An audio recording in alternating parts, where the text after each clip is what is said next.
الوہاب اللہ تعالیٰ کے ایک نہایت عظیم صفاتی نام ہے۔ اس کا مطلب ہے بے حساب عطا کرنے والا، سب کچھ دینے والا۔ حقیقت یہ ہے کہ انسان کو جو کچھ بھی ملتا ہے وہ سب اللہ رب العزت ہی کی عطا ہے۔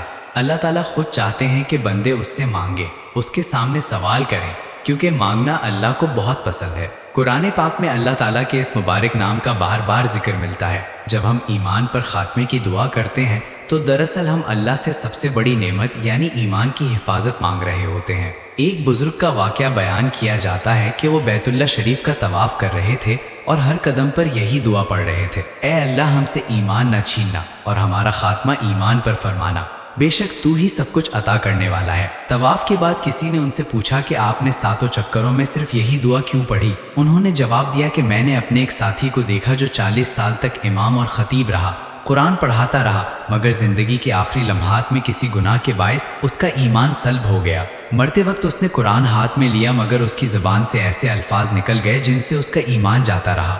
یہ واقعہ دیکھنے کے بعد میں ہمیشہ اللہ سے ایمان پر خاتمے کی دعا مانگتا ہوں۔ اسی لیے کہا جاتا ہے کہ جو شخص یہ دعا کثرت سے پڑھتا ہے اللہ تعالیٰ اسے ایمان پر موت عطا فرماتے ہیں، کیونکہ دینے والا صرف اللہ ہے۔ الوہاب۔ ہمارے معاشرے میں ایک غلط فہمی بھی پائی جاتی ہے کہ وہابی لفظ کو منفی معنوں میں استعمال کیا جاتا ہے، حالانکہ وہاب تو اللہ تعالیٰ کا نام ہے اور اس کو ماننے والا اللہ والا ہی ہوتا ہے۔ رسول اللہ صلی اللہ علیہ وسلم کو نہ ماننے والا تو مسلمان ہی نہیں رہتا، اس لیے لفظوں کو جہالت کی بنیاد پر غلط معنی دینا درست نہیں۔